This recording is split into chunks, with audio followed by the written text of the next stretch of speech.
Olly, has wedding fever gripped you as well?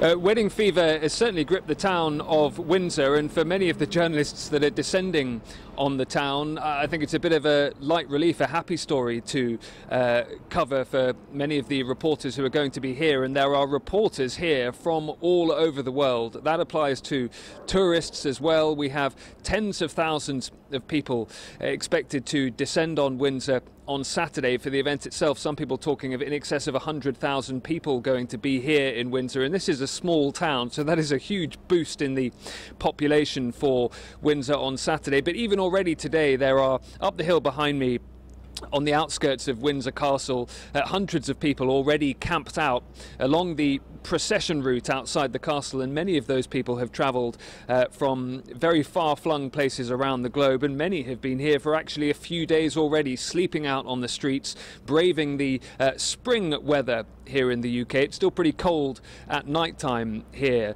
in Windsor because they want to get the very best spot possible for the wedding itself. So, Olly, there's been plenty of sort of controversy in the weeks leading up to the wedding with Miss Markle's family, most especially with whether or not her father would in fact attend her wedding and also walk her down the aisle. We're now hearing that Prince Charles will take over that role. What do you know? That's exactly right. We've just had that confirmed by Kensington Palace just in the last half an hour or so. As you say, there's been a real will he, won't he element about this week, focusing on Meghan Markle's father. Thomas Markle had been due to walk her down the aisle at St George's Chapel in the grounds of Windsor Castle behind me. We were then told that, having been caught up in what appeared to be a scandal involving staged paparazzi pictures and Thomas Markle, that he was deciding not to come to the wedding for fear of embarrassing his daughter. A day later, we then heard that actually he would like to attend the event if he possibly could and walk his daughter down the line. And then quickly after that, we were told that actually, due to health problems, Thomas Markle would not be travelling to the UK from Mexico. That, of course, led to a gap in terms of duties on the day, and we have just had it confirmed by Kensington Palace that it will indeed be Prince Charles, Harry's father, who will walk her down the aisle on Saturday. So he is slipping, therefore, into Thomas Markle's shoes for those duties. Olly, as a resident there, as someone who perhaps knows the royal family's goings on more than someone like myself here in South Africa, this kind of scandal, shall we call it, how would the royal family be feeling about it? Well, it's really interesting because the royal family is not necessarily used on a regular basis to a story like that being the focus of the international media, and the press operations at Buckingham Palace and Kensington Palace and the various other royal households normally try and keep very firmly in control of the media discourse, the story that is developing. And they wanted to be very firmly in control of when they were releasing details ahead of Saturday's wedding about what exactly was going to happen. There was going to be a slow drip feed of information to the media so that the royal households could control the direction of the story, could control the debate around it, could control the information that was coming into the public domain.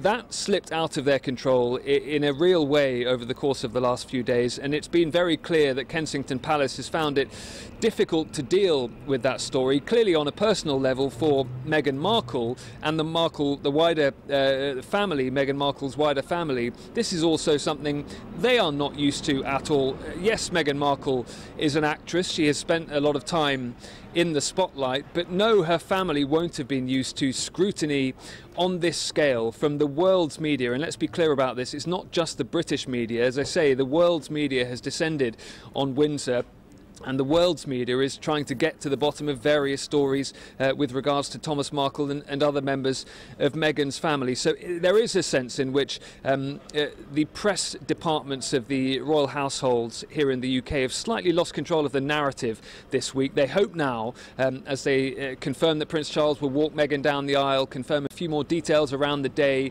and that we have that certainty now in exactly what's going to take place with Prince Charles, that they can get in control again of that narrative and try and get things back on track. But, you know, for people here in Windsor now, they're really more focused on the positive aspects of all of this. They're forgetting what's happened in the media this week and really getting ready to celebrate. The town has a real party mood about it.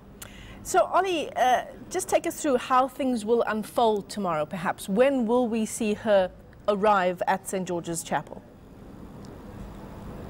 Well, let's take a couple of hours step back from that, because first thing tomorrow morning that we will see here in Windsor at about 10 o'clock in the morning South Africa time is people starting to arrive, the guests starting to arrive for the lunchtime wedding. You can imagine the security that is in place here in Windsor, and particularly at Windsor Castle behind me and St. George's Chapel inside the grounds of the castle. And so the guests who are arriving for the wedding have to get here many hours in advance. So the first thing we will start to see tomorrow morning is some of those notable names turning up. All eyes will be peeled to see which celebrity friends of Harry and Meghan have been invited and which perhaps haven't. Then when we get to the lunchtime period, that's when we see the wedding take place at St. George's Chapel.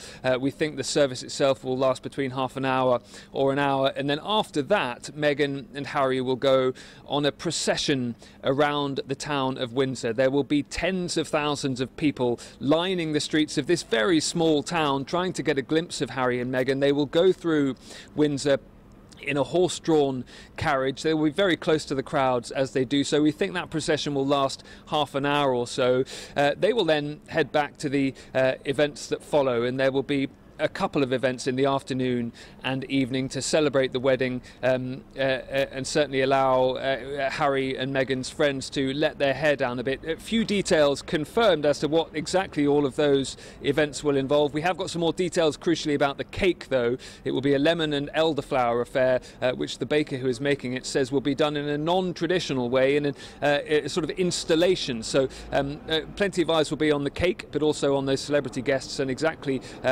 what kind of musical entertainment will be on offer for the guests at the parties in the afternoon and evening. It sounds like it's going to be a fabulous do. Thanks very much for that update. eNCA's UK correspondent live to us there in Windsor, Olly Barratt.